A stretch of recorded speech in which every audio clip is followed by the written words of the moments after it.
Christine. It's wonderful to see you all this morning. How are you? This morning, we're talking about mornings. We're talking about how to consciously create the best morning routine ever that will support you throughout your day. As psychologists, we constantly talk about consciously creating your life.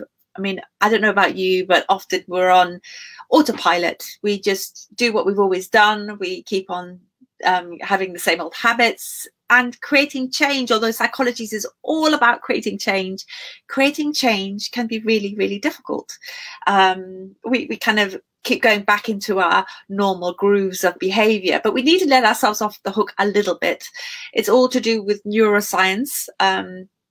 Many of us have, or all of us have, a brain that creates almost neural pathways in our brains that when we feel something or something happens to us, that we start fusing our the sparks of our brain start to create what I call the motorways in our brains. And we have these new motorways through our brains which say this happens, so this happens. This is how you start your day. This is when someone says that, this is how you feel. And it creates these kind of neural pathways in our brain. So it keeps us kind of doing the same old things. We keep, which, you know, in the ancient times is really, really useful. You see a lion, you run away from it.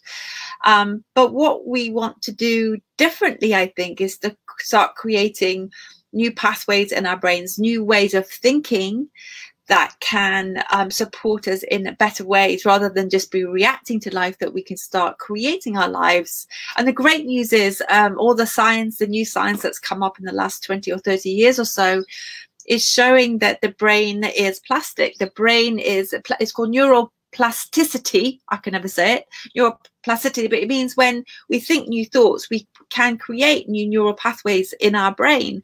And one of the great things around this is that it means we can consciously create, make it easier for us to react to life, rather than finding ways that we're constantly fighting against our own conditioning. So one of the easiest ways, I think, to be able to do that is start the day as you mean to go on. So consciously creating your life is a great concept. But how do you do that, and where do you start? So where I would suggest that you could try and start was consciously creating your morning, your wake-up routine. So what is your current wake-up routine? And again, oh my goodness, I don't know if you've been watching that documentary on Netflix called something about, it's called Social Network or Social Experiment. I can't remember what it's called, but it's about how all of the, you know, all of the phone people have got together to make it so addictive to be on your phone. So for example, if you're taking your phone to bed with you and, you know, scrolling, you know, it's so addictive, and, you know, somebody else is controlling your life. I've met so many of my friends who said they watched that documentary and then they've got rid of all the apps on their phones. I mean, again, it's about, I mean, phones and the internet is so, they're so amazing. It's brilliant, but not if it's controlling you. So it's about how do you take back control of your thinking about how your life is. So I want to suggest that you take control of your morning, your wake up routine. How do you wake up every morning?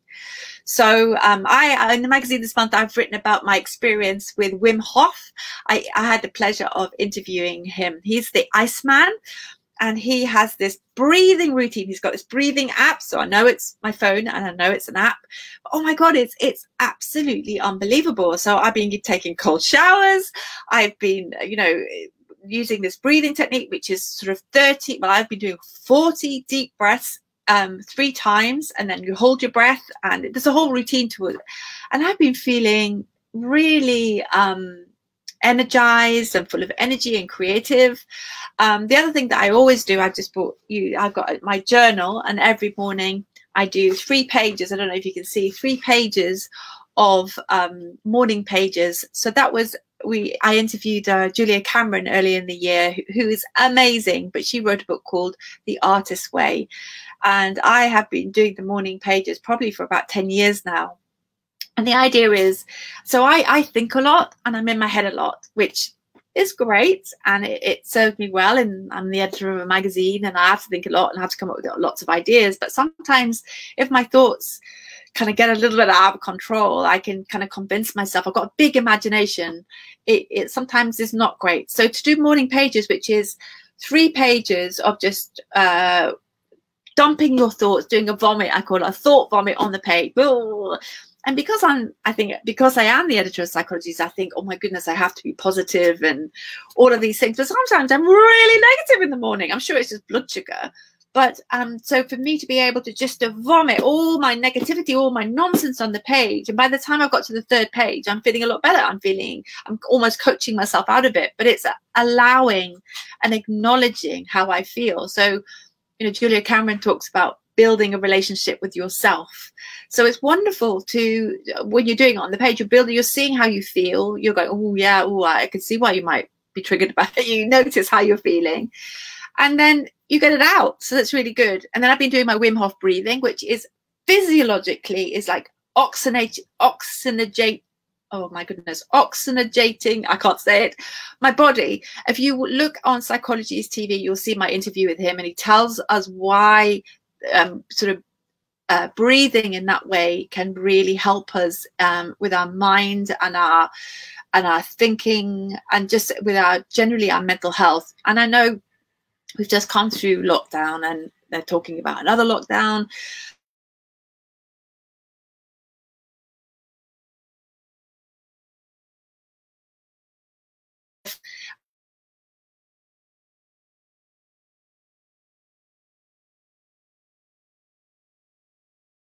I was poorly for a couple of weeks, as I haven't felt too great, and I realized what it feels like. It feels so awful to be sick and to be feeling low and all of those things. And these is what all of these, and what I stopped doing was my usual things. I stopped doing my journaling, I stopped doing my breathing, I stopped doing my meditating. So for you, what are the things that you know that do you know yourself, make yourself feel great, but you stop doing it? So I want you to experiment this week with trying to create a morning routine. Don't make it ridiculously hard, but things that will make you feel great. I mean, some people get rid of their phone completely and wake up with an alarm clock. I quite like my phone because I've got Insight Timer on there, which is like a meditation app. So I've just discovered doing lots of visualizations.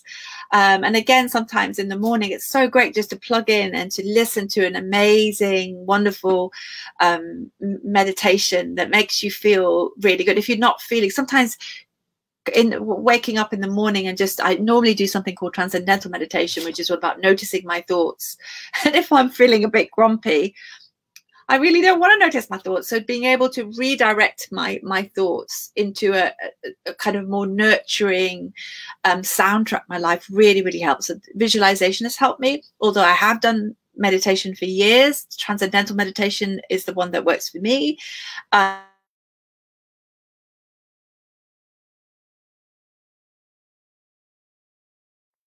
Work on my thoughts by writing them down in my journal has been really great.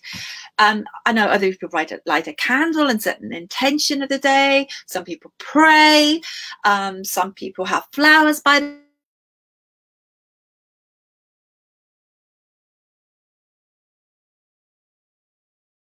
wellness routine. Our wellness routine can become a kind of another thing of list to do. I want your morning routine to fill you full of energy, to make you feel fantastic, to give you lots of ideas of how to, you know, feel really positive about the day. So what would that look like? So start really small. Maybe start with a 3-minute routine. There's a really amazing book called The Miracle Morning. That's a really good book to read, or just Google lots of different ways. If you're really struggling with ideas, find lots of different ways that you can do this.